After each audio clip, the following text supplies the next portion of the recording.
o'clock. And we are 120. The people Yeah. just join at 2 o'clock, 00:00. Yeah. Okay, good afternoon, everyone. Welcome to the mini school, the NITheCS mini school on programming with Python. Yeah, our lecture.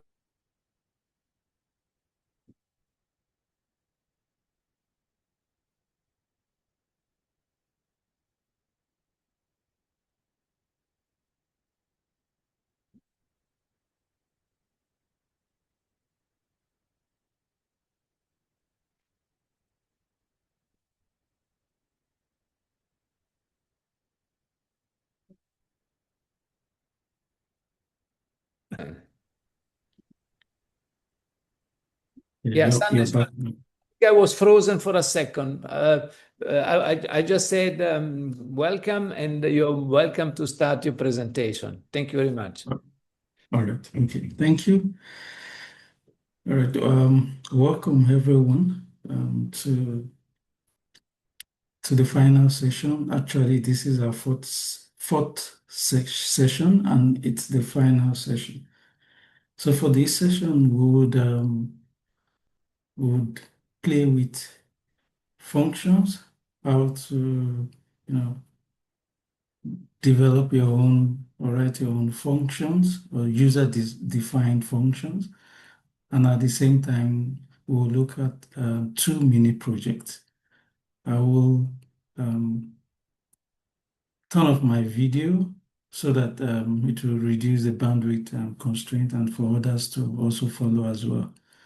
I will share, okay, so I will also share the link to the um, Python script so that you can have a look at it while I explain. Um, okay, thank you. Let me turn off my video. Okay, I will share that now, the link to the link to the Google Drive. Just 1 minute, I'll do that now. For those who don't, it's still the same link, it's the same folder. Um, Share for those who don't have that link.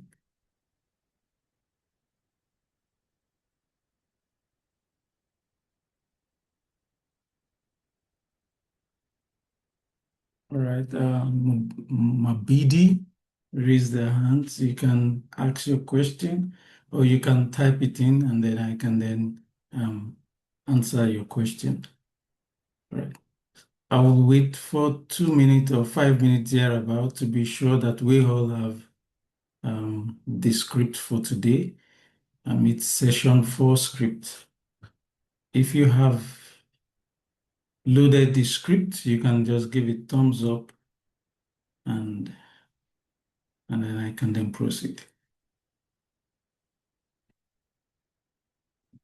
All right, not too many. I will wait for 3 more minutes for others to load. So the Python scripts for today's session, they're in the Google Drive folder. And the Google Drive link I've shared it in the webinar chat. You can click on it, and then in that you'll find all the script for the 4 sessions. And today's script is session 4.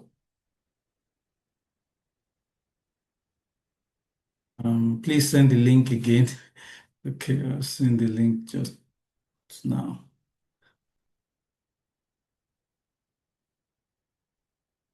So the link is there. You can click on the link, the Google Drive folder. You'll find the scripts for all the sessions, and today's session is session 4. All right, so I'll share my screen right away, and then we can proceed for today's class. Just 1 minute. From the screen.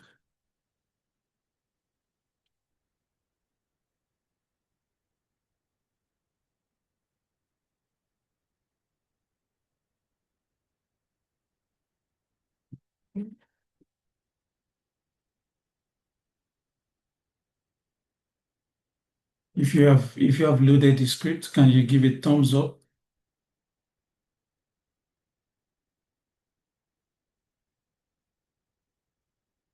Ayanda, can you just type in your question in the chat box? I will answer.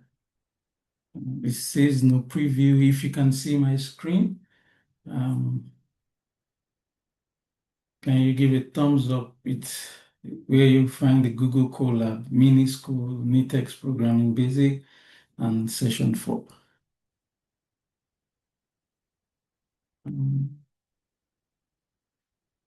Just to be sure we're all on the same page. If you can see my screen and it's clear, kindly give it thumbs up, and then I can then proceed.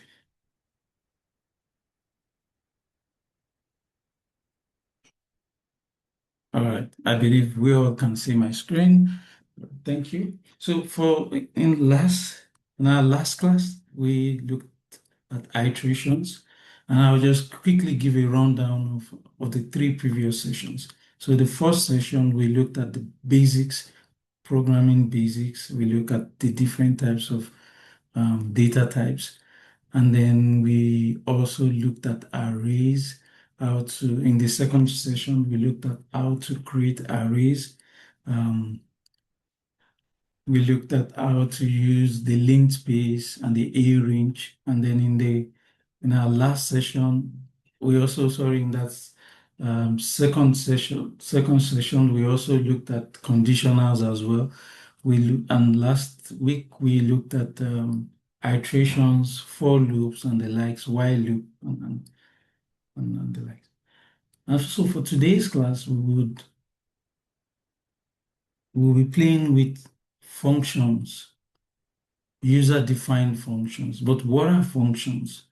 And that's the question. What are functions? So functions are, I'll quickly do a rundown of what you have on the screen. So for a function is a block of code, and it has a name. It's defined with a name, and only runs when you call it. So a function is a block of code defined with a name. It also has inputs where you can pass in parameters. The parameters are otherwise called inputs. And then you run these sets of code, or this block of code, in order to perform a specific actions or specific actions. So functions are also, also called methods. So what are functions again? For clear understanding. So a function, I'll go back to this diagram later on, but for you to, so a function is a named block of code, right? And this block of code, they take inputs. These inputs are otherwise called parameters. And so why do we have this block of code? To perform a specific task or specific task, as the case may be.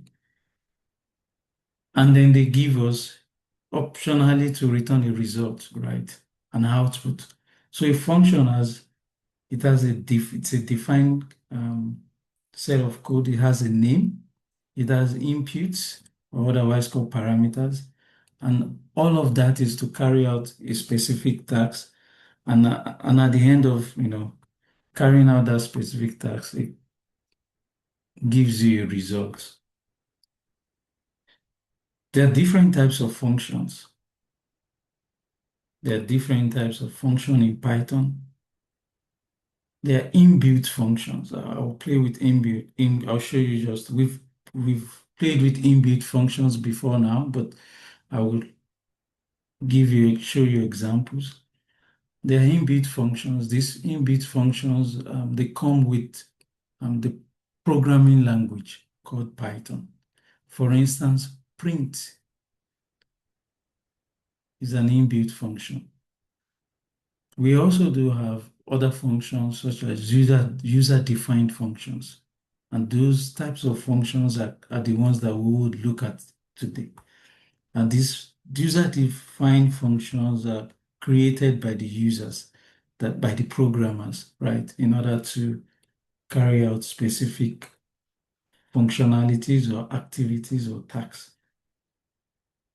So how do we create functions in Python? If you have questions, just type in your questions in the chat box. So what are functions? If you understand what a function is, can you give a thumbs up before we go into playing with functions and how to create functions? Okay. In other words, simply put, a function is a block of code. It has a defined name. That's number one. Number one, it's a block of code. Number two, a function has a defined name. It must have a name. Number three, it has the ability of taking in inputs and also produce a result or otherwise outputs. So how do we create functions in Python? User-defined functions. And that's our focus today.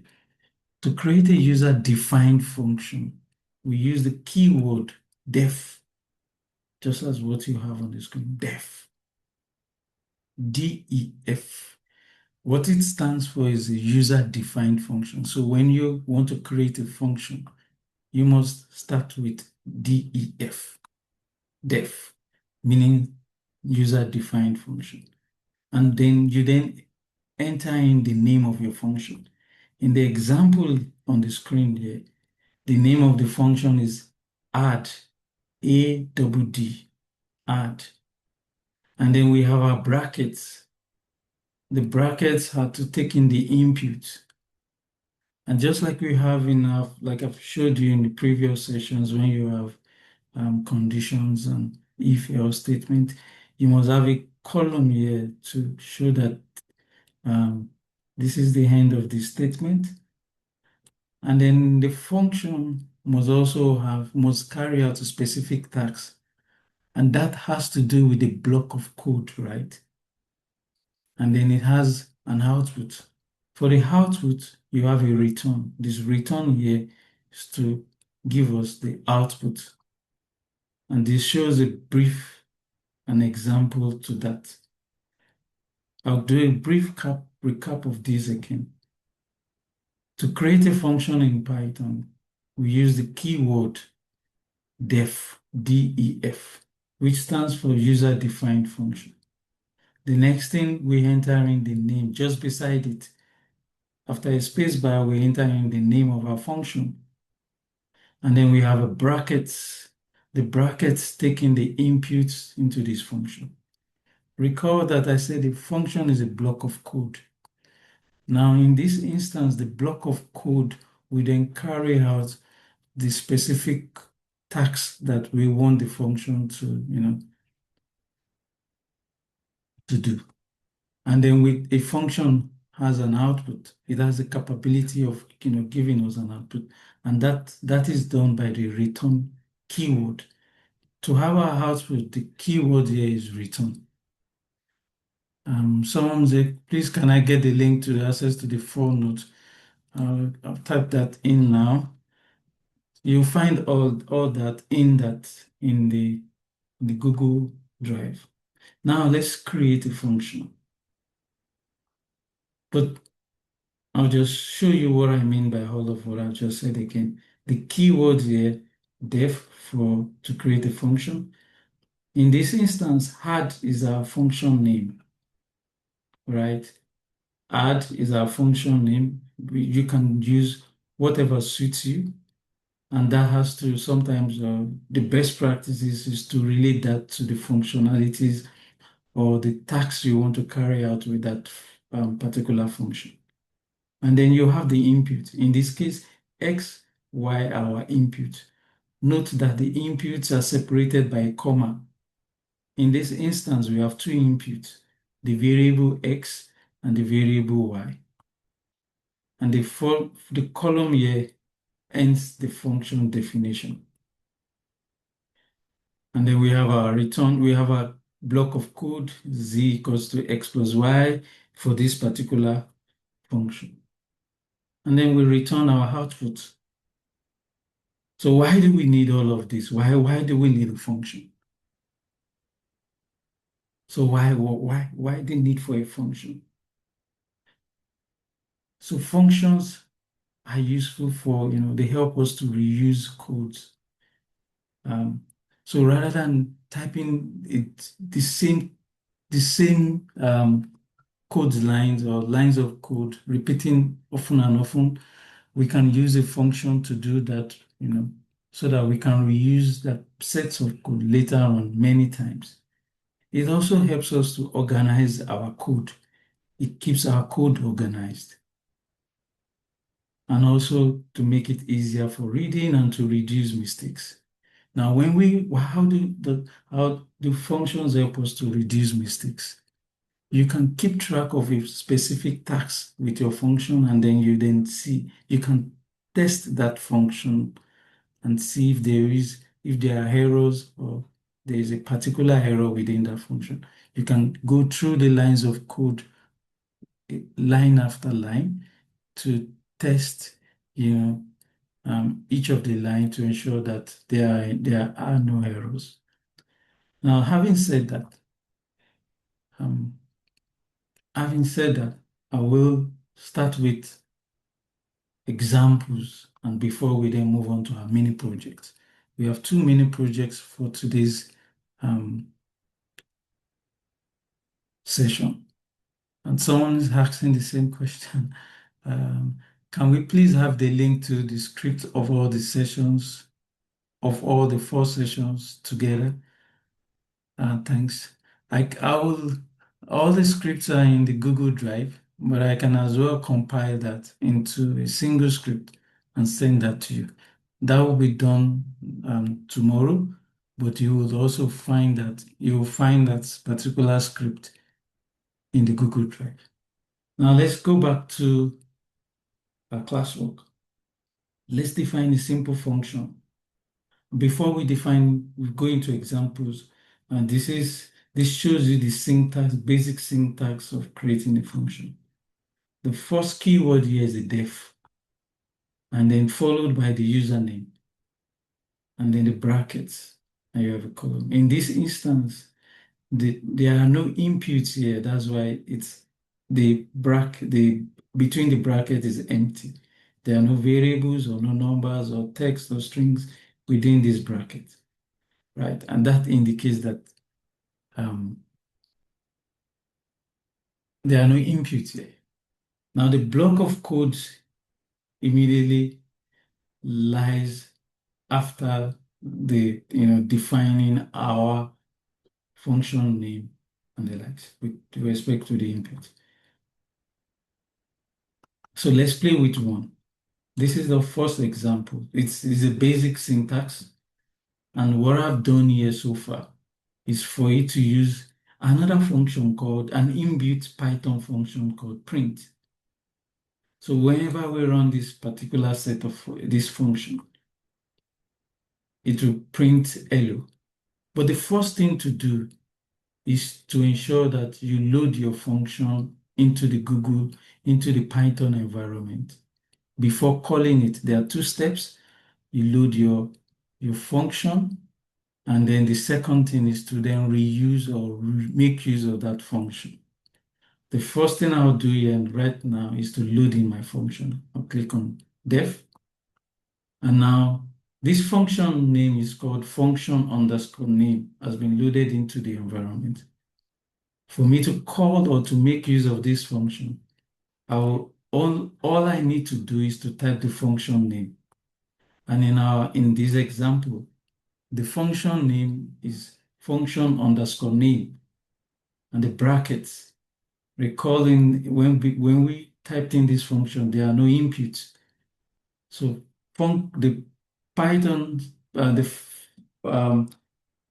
in Python, when you want to create a function, it has the ability or capability to accept inputs and also give out output. But that it's now left to you. Now, in this case, there are no inputs, but I just want it to always print hello whenever I run. So I will type in my function name. And in this instance, what I'm doing here is to make use of my function. And it will print out hello whenever I call that function. It will always print out hello. I'll run it again. It will show me hello. Running it again, it will show hello. If you've tried this example before we go into the nitty-gritty of our own, creating our own simple function, can you give a thumbs up or a like or love sign so that before I proceed?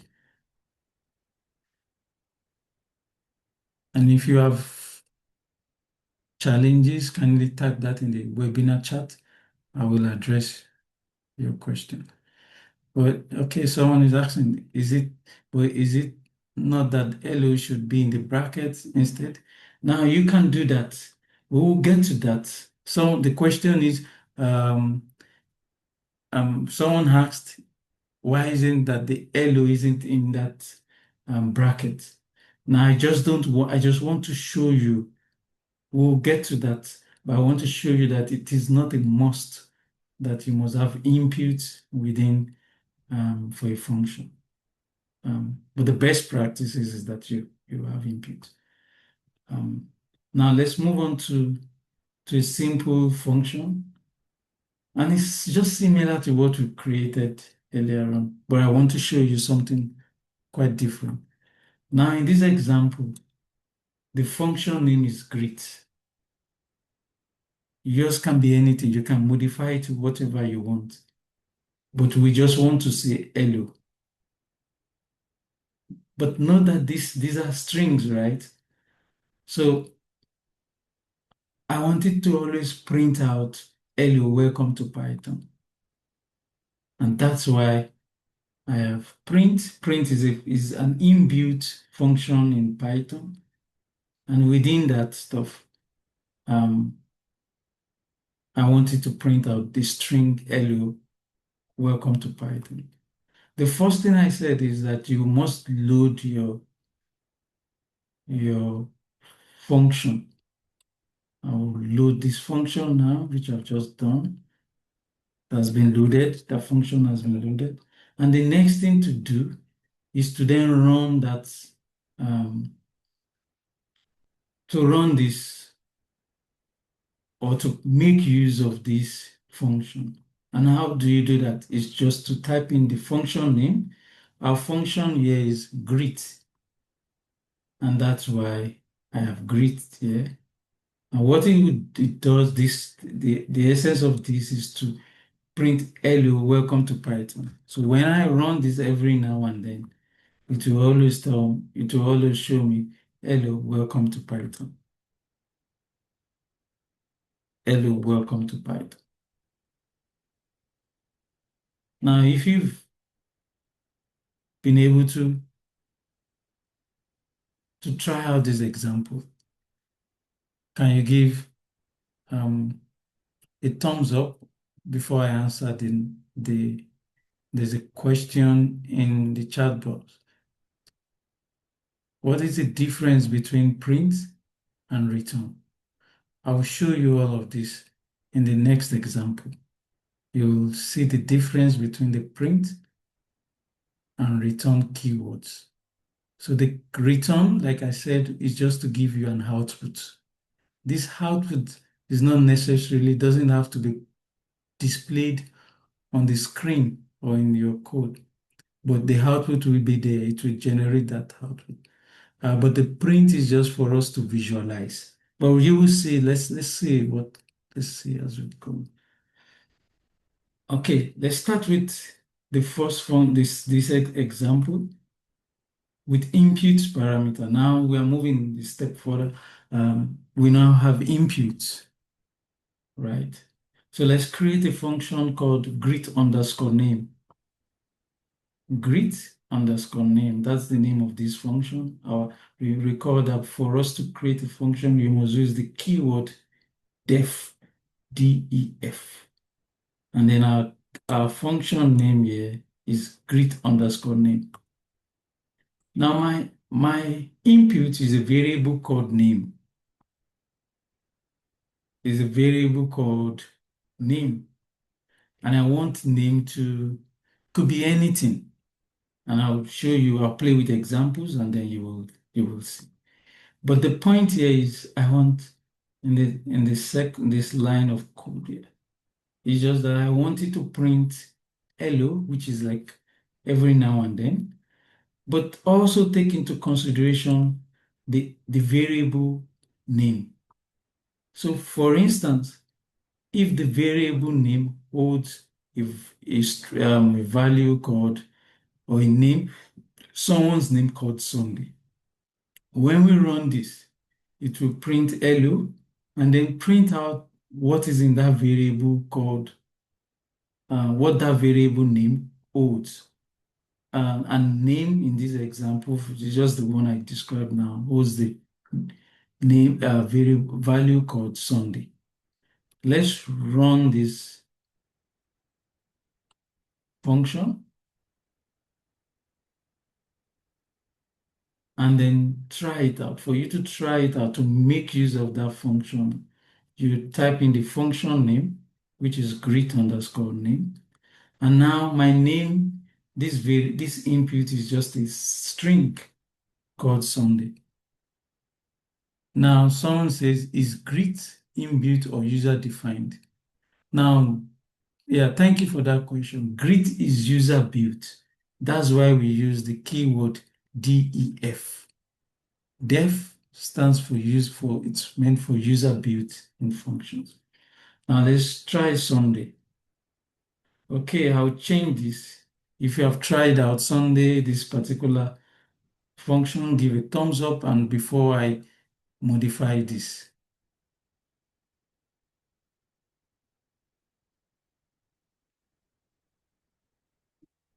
All right, I will modify this to just a number. Now, let's make this 70 and let's try it out. Now, what this entailed, it means that name was the variable called name was the value of 70. And then we run this. So, right, it shows us hello 70. Hello 70. Now, this doesn't make any sense, right? And that was why I had to place this in a string, because the name is a string. Let's assume the name of this fellow is Jeremy. Use someone's name. Okay, the last name of the.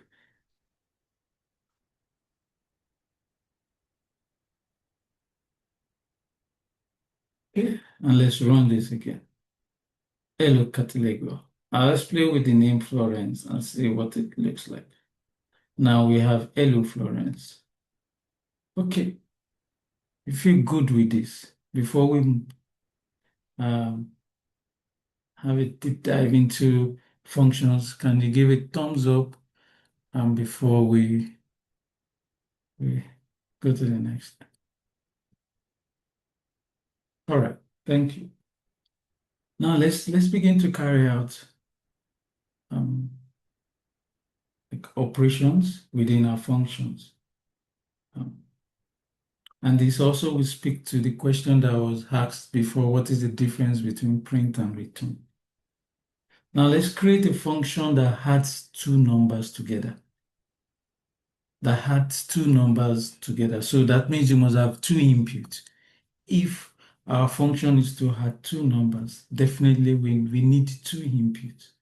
So here in this line of code, def the starting keyword to create a function. And then I will then indicate the function name.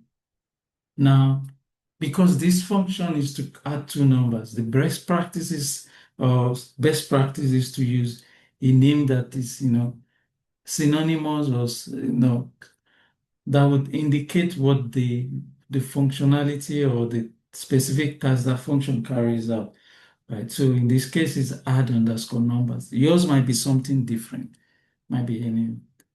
And then my input are two variables, A, comma B.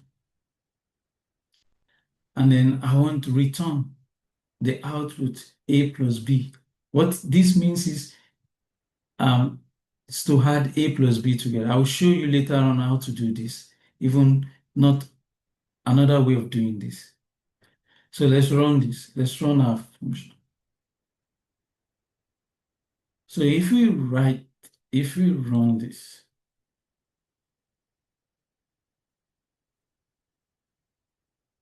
right? The point here is to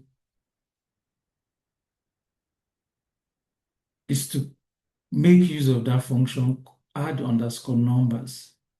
And our two inputs are 5, 3, 5 and 3. It gives us 8, right? But we can do this in another way, should we not need 8. And this is because when we run this in Google Colab environment, it will automatically print out the output.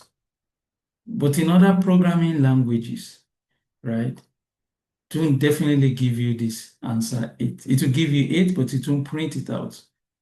And that's why we go a step further by using print. And let's assume that this is the output from this from this function add underscore number, right? We save that output into the variable called results. And then for us to see that output, we print result, right? Okay, let's take a step further. Let's create another function, a simple function to multiply two numbers together. Two numbers together. So the name of it, we start with def, and then we use our function name, in this case, multiply underscore numbers. Yours can be just multiply numbers. You might decide to take out the underscore depending on what you want. And then you must then have input. We said two numbers. That's my own plan. Yours can be three numbers, and we will play with that just after this. And then it gives us, we then move on to the block of code now. So rather than having this operation, the multiplication operation, right, at the return line, we want to have it, we want our code to be clear and to be able to see if there are errors. We don't want to carry out the operation on the return line just by the return keyword. And so we're doing it this way, just like we've done in previous sessions. Now we have two numbers, variables A and B, and we're multiplying them together, A asterisk B. And then we save this operation, the result from this, into that variable called result.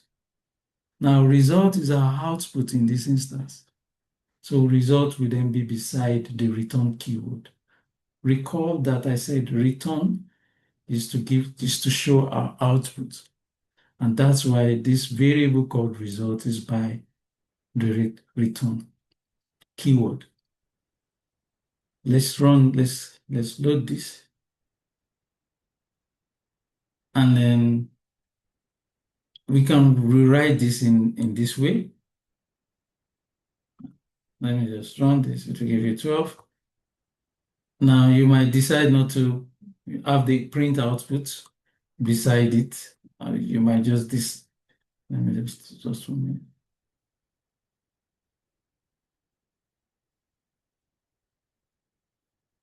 You might decide to have it just as it is. It gives you the same answer. But this is just to let you know that you can have print. Sorry.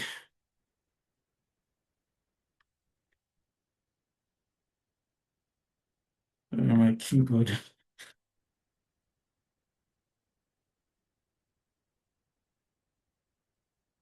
Let's run this. All right, fine. If you have this, can you give a thumbs up before we move on to our mini project?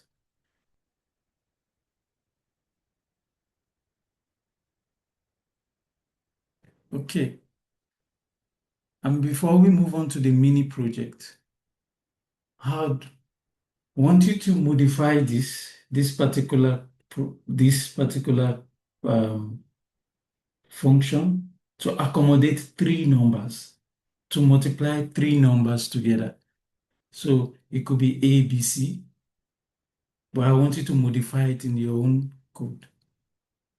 Kindly modify that to, to multiply three numbers rather than for two numbers. So the first thing is you have to include C in here. That will be bracket, comma C, right? And then I said multiply three numbers, it will be C. And then you run this. And so let's modify this. Um,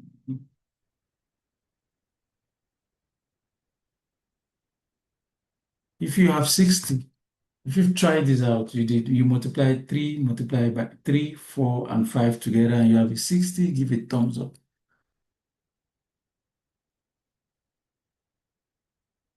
All right. Thank you. So let's move on to the mini project one. So mini project one, in this example, for this particular project, we would play with all we've done in this workshop so far. And we've looked at arrays, we've looked at iterations, what I mean by for loops and the likes. We've also looked at conditionals, if else statement, we want to play with all that and come up with a function that particular function, it checks a list of numbers. What it does is to count the total number of even numbers in that list. Like, for instance, we have this array. So our function looks at an array of numbers, and it counts the number of odd numbers and also the numbers of even numbers, and gives us that, So the point here is we must have an array first. So we'll create, in this instance, we create 4 functions. So, but all those functions will be wrapped inside a main function. In other words, we'll create one main function, one primary function that we always call every time. And within that primary function, we have smaller other functions. Okay, so let's start with the logic here in creating, the first thing is we want the arrays. We want to create an array. We define the numbers of array, just a simple array. This is a simple project. So a simple array, a list, an array list. And so we create a function that prints out the numbers. We want it, our function, to print out all these numbers again. So what it does is it iterates through this array.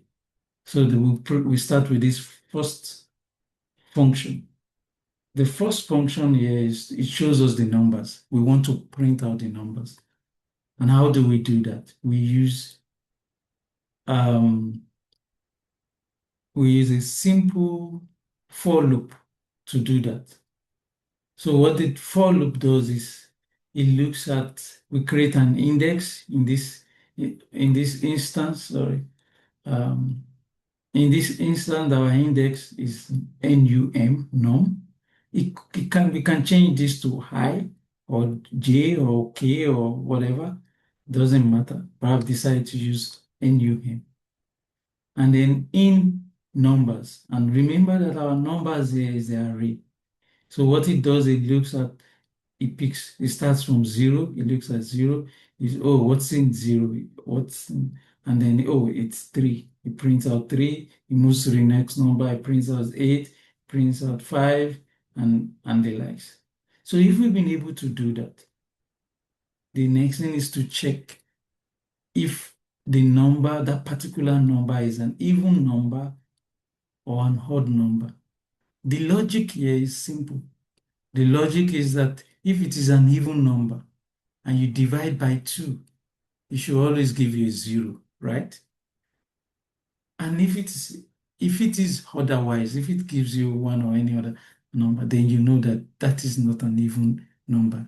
Surely it must be an odd number. And that's where we have this second function here to check whether it's even or odd. I've decided not to have input in here. You can do it in several ways. There's this law called log equifinality. You can write a code in several different ways as long as we have the same answer. There are different approaches to this. Now the point here I'm trying to look at, I want you to see in here, is to use a modulo counter. So it divides so it looks at the division of that particular number from this list, a specific number from this list, and then see if when you divide it by 2, it gives you the remainder is 0. So if the remainder is 0, then it prints the number is even. However, if it is not, if the number it doesn't give you 0 or is not equals to 0, the remainder, right? Then it comes to this else statement and say, oh, then it will print out an odd number. And then thereafter, we then check, we do a count. And this is where I want you to, I just want you to be careful here. So we start counting from 0, right? So we initiate our total for this to sum up the count, right? We first of all we define this as we start with a variable called total, for instance, and make total equals to 0. And then we now start with the first iteration. Remember if for this particular function, find underscore total, if we start with 0, right, total being 0. So for the first iteration, our total will be 0, and then we add the number. Let's assume our number is 3. It will be 0 plus 3. That gives us 3, and the value in total will then be 3. It will no longer be 0. And then we do that again, we do that often. And so what we've done here is initialization. So we initialize this variable to be 0. And so when we continue to do our counting, it takes consideration of that initialization. Now, this is a main function. You can name yours whatever, but I've decided to name it main so that I know that this is the encompassing or the primary function. And within that primary function, I have other functions. Now look at this. You have show underscore numbers. We have a function at the beginning that prints out all the numbers. It's called show underscore numbers. We also have a function called check underscore even underscore odd. It does that as well. We have that. And then, so the main function is a combination of different functions. In other words, what I'm saying is that you can have a function within other functions. All right. So let's recall the first thing is we must run our entire function and included all this function all at once. You can write, depending on the way you want to, you can have each of these functions in different cells, but I've decided to write them all in just one code cell. So you run your cell, and then let's try out our function. So the name of our function is main, right? MAIN. And so we run this again. So first, it will print out all the numbers. Recall 3, 8, 5, 12, 7. That's the first function that prints out all the numbers.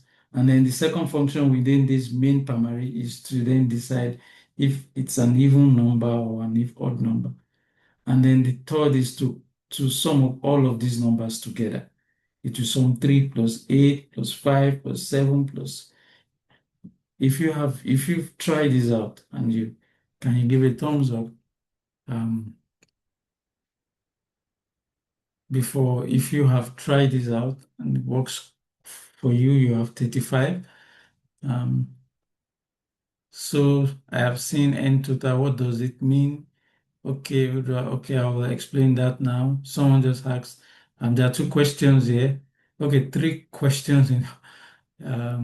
These are recorded. Okay, let me just quickly go through the questions. I have seen /n total. What does that mean? For this, total equals to none. Wouldn't the total be replaced? Okay, think I'm left behind. All right, let's start with the first question. This means a new line. Go to a new line. A new line. So if I take out this n underscore new line, by the time we print out this total, it will be beside the odd. Let me do that. So it's just to answer the first question, one of the questions. And we run this.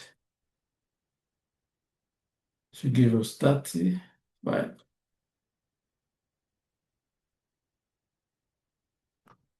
So let's see the output, what the output looks like. Sorry, my screen is. See what this looks like now. Now let me take it out. Let me return it back. And then you will find what that means. What, in other words, simply put, the n/n stands for new line. It's a new line.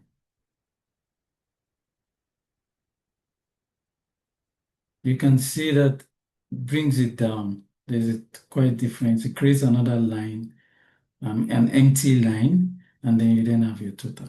Now, someone asked, for this total equals to total, but wouldn't be the total variable equals to 0 be replaced? Yes, so the point is that for each iteration, it will be replaced. So let's assume we start with 0 here, and the initialization here is for 0. And recall that our first number in this array is 3, right? So when it gets to in here for the first iteration, we pick 3, it will be 0 plus total. So the idea is we want to add all the numbers together in using iteration. You're just playing with we're just trying to play with iterations. You can use a single line of code, sum the arrays together, and it will give you. But I just want you to play with total. Now this sum 0 plus 3, it gives us 3, and then total now holds the value of 3. It moves to the next variable. Sorry, the next element in the array is 8. So it will now be 3 plus 8, and then becomes 11. Total now holds the value of 11. It keeps adding that until, so please explain again the part if number divide. Okay, so for this, someone is asking, why do we have this? Now, what this means is like a modulo operator. So what it does is, this is different from division. But what happens is it looks at the result of your division. So assuming this is our number here is 8, So what it does is it looks at 8 divided by 2, 4. But it is not particular about 4. It's particular if there is a remainder. So our remainder in this case is 0. So assuming that we also give, assuming this is norm is 9. So it looks at 9 divided by 2. Our output gives us an integer of 4, right? But there is a remainder of 1. So it is particular about the remainder of that division process. Our remainder is 1 and 1 is not equals to 0. It uses that concept to know if it is odd or not. And if it is even, the remainder will be 0. And if it is odd, the remainder will be 1 and all the likes. I hope that answers your question. What if you want to add only odd numbers? We will play with if you want to add only odd numbers. That will be in the second project. If you're good with this, can we give it thumbs up and then we move on to the final project?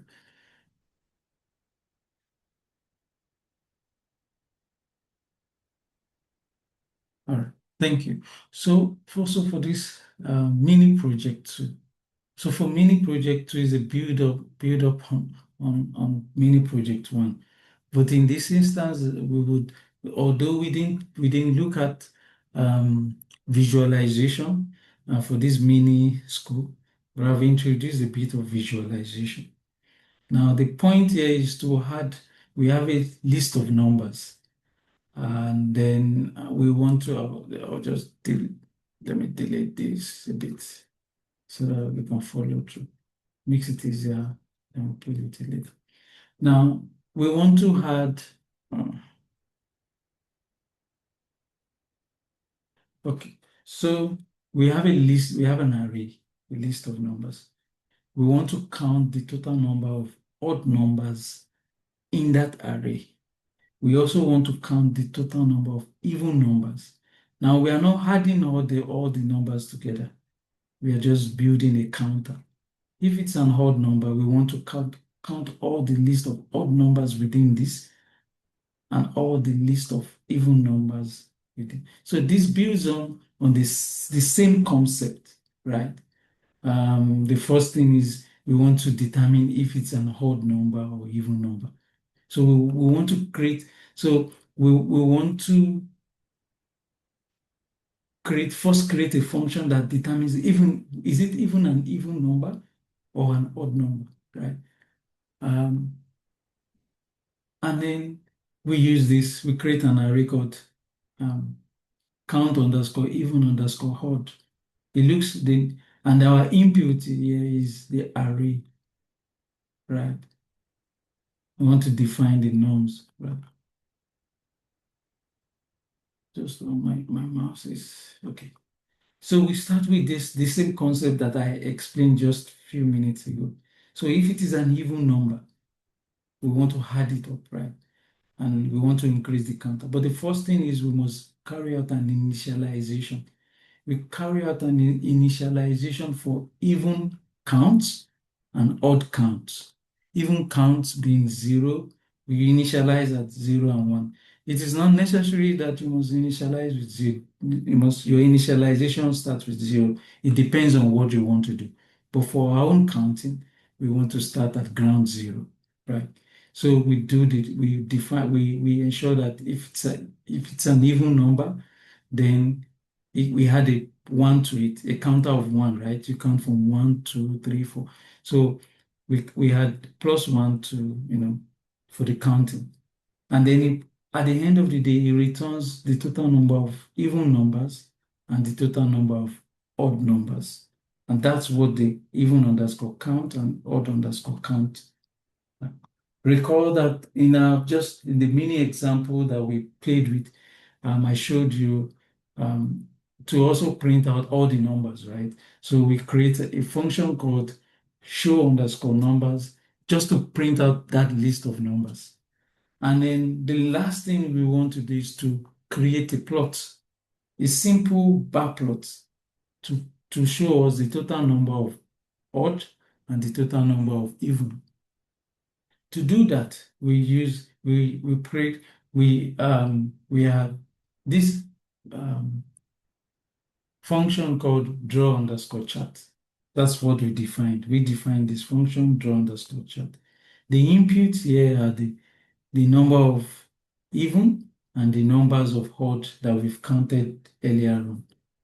And that with that, we can then use that to create a list, right? We can use that to create a list. That's what we're doing here, list of even, list of odds and the likes. And then we use the matplotlib library.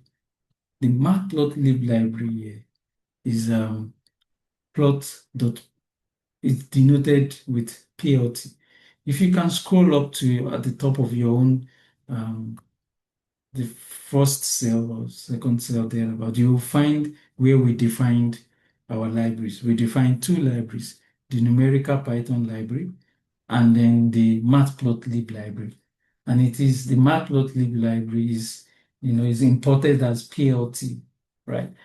And so what we're doing here is just creating a simple bar plot of these two of the values here.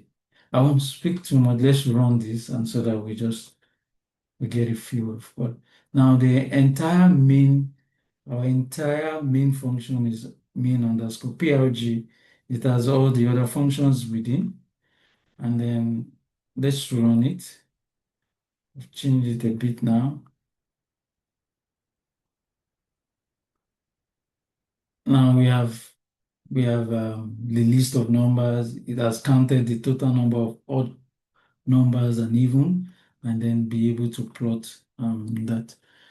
If you've been able to try this out, can you give a thumbs up? And then I can quickly answer the question. Is number nums? So nums is just a variable. That's the question. Is nums defined? How did numbers change to nums in meaning? So it doesn't matter, right? It doesn't matter. It's just what is the name of a variable that we've defined. And someone says, please share the script. The script have been shared. Is the same script. Is in the Google Drive. It's in the Google Drive. I'm running this as well on the Google Drive. So someone also asks, we will also love to have a recommended simple textbook or document to aid in a better understanding of Python as a webinar. Okay, we would share this out, but I would seek Professor Francesco's his permission to just say this. So at the data school, we will also be having also a workshop on Python, basic Python, later in the month of March, 30th and 31st, 30, 31 and 1st of April, 30th of March, 31st of March, and the 1st of April. Is also something similar, but it will be much more comprehensive. And so you can also ask a question. You are free to also come in. The poster for that workshop will be dropped in that Google Drive link. Thank you so much for attending this workshop. If you have questions, just send an email. We would address your question later on. Thank you so much, and I will hand over to Prof. Sunday, thank you so much. It was really a great mini course, and the fact that we still have way more than 200 participants in the course after a month is definitely a testimony that the course was really well received. I think there is Precious raising her. Even you, Precious, the right to talk. So if you want to ask your question, Precious, you're welcome. Just unmute yourself and go ahead.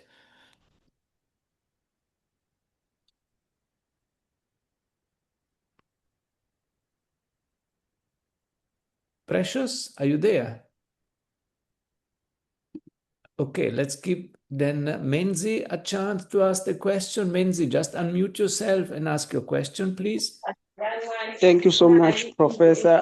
I would like to know if are we going to be given a mini project at the end of